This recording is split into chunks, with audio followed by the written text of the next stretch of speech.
आप संसद पर कब्जा करेंगे और सरकार तमाशा देखेगी कि समाजवादी पार्टी अपने गिरेबान में झांक कर तो कभी देखती नहीं कि कभी मुद्दे पे बहस करने का काम समाजवादी पार्टी नहीं करेगी। दुनिया में भारत विरोधी जो ताकतें हैं, जो शक्तियां हैं, पूरा प्रतिपक्ष उनके हाथ का खिलौना बना। जो लोग भारतीय जनता पार्टी को और श्रद्धेय मोदी जी को चुनाव में नहीं हरा पा रहे हैं, अब वो फ्रस्ट्रेशन निकालें तो निकालेंगे।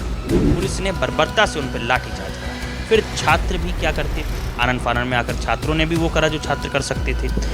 वो ये भूल जाते हैं कि नेपाल नेपाल है, बांग्लादेश बांग्लादेश है और भारत भारत है। ये भारत विरोधी शक्तियों के हाथ में पूरा प्रतिपक्ष खेल रहा है। समग्र भारत में इस वक्त छात्रों का आंदोलन चर्चा का विषय बन गया है, और विषय इसलिए बन गया है क्योंकि छात्रों की एक ही मांग है कि शिक्षा की लाचार व्यवस्था के कारण भारत सरकार के शिक्षा मंत्री को इस्तीफा देना चाहिए, जिसके बाद लगातार भारतीय जनता पार्टी एनडीए दल की जो कार्यशैली है उस पर सवाल उठ रहे हैं।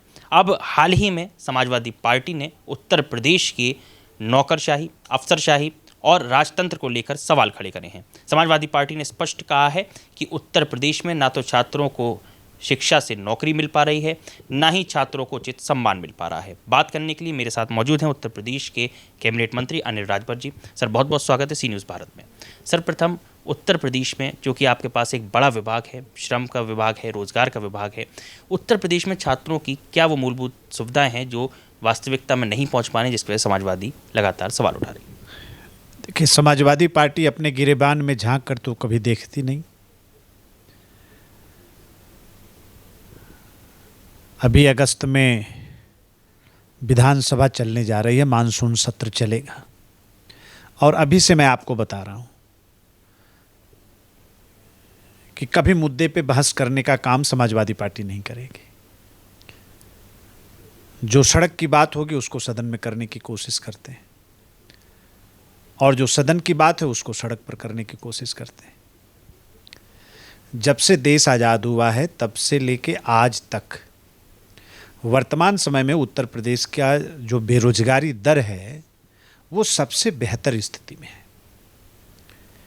2012 से लेके 17 तक अखिलेश यादव जी ने सरकार चलाई, 1,38,000 लोगों को सरकारी नौकरी दिया, और पिछले 9 साल में 8.5 लाख से भी ज़्यादा सरकारी नौकरी हमारी सरकार ने दिया है, भारतीय जनता पार्टी की सरकार ने दिया है, योगी जी की सरकार ने दिया है। 16 लाख से ज़्यादा लोगों को हम लोगों ने निजी क्षेत्र में सेवा योजित कराया है। 3 करोड़ से ज़्यादा युवाओं को हमने स्वरोजगार से जोड़ने का काम किया है। आज उत्तर प्रदेश में युवा उद्यमी, मुख्यमंत्री युवा उद्यमी अभियान हम चला रहे हैं। तो आंकड़े क्या बताते हैं? इन्होंने क्या किया, हमने क्या किया। रह गई बात कि पूरे देश में जो छात्रों के आंदोलन की चर्चा आप कर रहे हैं, देखिए, दुनिया में भारत विरोधी जो ताकतें हैं, जो शक्तियां हैं, पूरा प्रतिपक्ष उनके हाथ का खिलौना बना हुआ है। प्रकरण बड़ा स्पष्ट है, बाद में इम्तिहान हुआ, संपन्न भी हो गया, घटना घटी, सीबीआई जांच उसमें बिठाई गई, जो लोग भी दोषी पाए जा रहे हैं उनकी गिरफ्तारी हो रही है, कार्रवाई सुनिश्चित की जा रही है। आगे सरकार का ये वादा भी है कि ऐसे घटनाओं की कभी पुनरावृत्ति नहीं होगी। फिर क्या है? दरअसल जो लोग भारतीय जनता पार्टी को और श्रद्धेय मोदी जी को चुनाव में नहीं हरा पा रहे हैं, अब वो फ्रस्ट्रेशन निकालें तो निकालें कहाँ? ये फ्रस्ट्रेशन निकालने का नया रास्ता खोज लिया प्रतिपक्ष ने। अच्छा मंत्री जी, और जो लोग भारत को नेपाल और बांग्लादेश बनाना चाहते हैं, वो ये भूल जाते हैं कि नेपाल नेपाल है, बांग्लादेश बांग्लादेश है और भारत भारत है। ये भारत विरोधी शक्तियों के हाथ में पूरा प्रतिपक्ष खेल रहा है। और नेपाल की घटना के बाद, बांग्लादेश की घटना के बाद आपको राहुल गांधी के बयान याद होंगे। उनकी भी मानसिकता यही है कि भारत में भी इसी तरीके का भगदड़ हो, अशांति फैले। तो पूरा देश जानता है, बाकी किसी को भी देश में इस तरह का उपद्रव का माहौल बनाने की छूट नहीं है। ये गलत रास्ता है। अगर आपको कोई बात कहनी है तो सरकार तो हमेशा बात करने के लिए तैयार है। अच्छा मंत्री जी, जिस तरीके से छात्र वहाँ पहुँच रहे हैं, क्योंकि जो देखा गया अमूमन पूरे के पूरे छात्र थे, पुलिस ने बर्बरता से उन पर लाठीचार्ज करा। फिर छात्र भी क्या करते, आनन फानन में आकर छात्रों ने भी वो करा जो छात्र कर सकते थे। लेकिन जो स्थिति थी वहाँ छात्र मौजूद थे, छात्रों के समक्ष ऐसी स्थिति आ रही है, पर्चा लीक होता है, उनको मानसिक प्रताड़ना सहनी पड़ती है, लगातार कोशिश करते हैं, जब मौका नहीं मिल पाता, रोजगार नहीं मिल पाता तो वो सड़कों पर उतर रहे हैं। अब उनको विपक्ष के साथ जोड़ देना, ये कहाँ तक तार्किक? नहीं नहीं, ऐसा बात नहीं है। देखिए, शिक्षा मित्र का उदाहरण उत्तर प्रदेश में आपके सामने है। सुप्रीम कोर्ट ने कहा कि नहीं, इनकी गलत भर्ती हुई, इनको बाहर करिए। लेकिन उत्तर प्रदेश के नौजवान थे, छात्र थे, सरकार ने बाहर नहीं किया, एक दूसरा रास्ता निकाला, एक दूसरा विकल्प निकाला।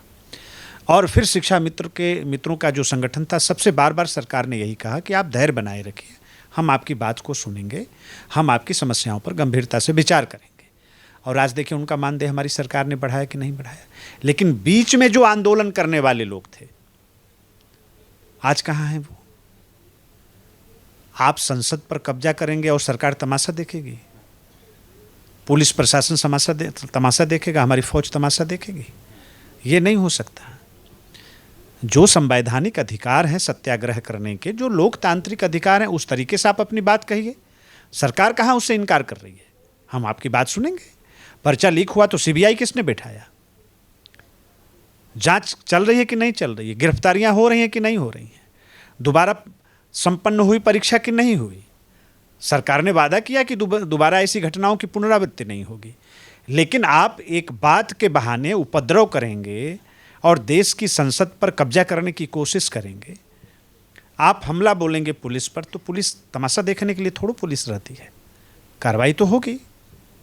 एक आखिरी सवाल मंत्री जी, उत्तर प्रदेश में प्राइवेटाइजेशन को लेकर, प्राइवेटाइजेशन के नाम पर नौकरियों को लेकर लगातार सवाल उठ रहे हैं, और सवाल केवल विपक्ष नहीं, उत्तर प्रदेश सरकार के अपने विधायक भी उठा रहे हैं कि प्राइवेटाइजेशन के नाम पर नौकरी मिलती है, लगातार एक साल में वही नौकरी, वही पद 1 से 2 लोगों को दे दिया जाता है, जिसका आंकड़ा होता है कि 100 नौकरी आपने दी, वो आंकड़ा 200 हो गया।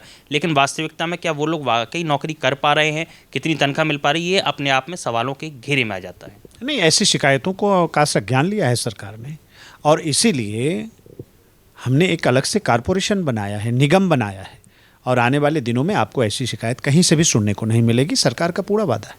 बहुत बहुत शुक्रिया मंत्री, सी न्यूज़ भारत से बात। बहुत धन्यवाद। आप थे हमारे साथ उत्तर प्रदेश के कैबिनेट मंत्री अनिल राजभर जी, जो बता रहे थे उत्तर प्रदेश किस तरह उत्तम प्रदेश बन रहा है और छात्रों के मुद्दे पर सरकार अपनी सजगता जाहिर कर रही है। कैमरामैन दीपक के साथ ऋषभ सक्सेना, सी न्यूज़ भारत, लखनऊ।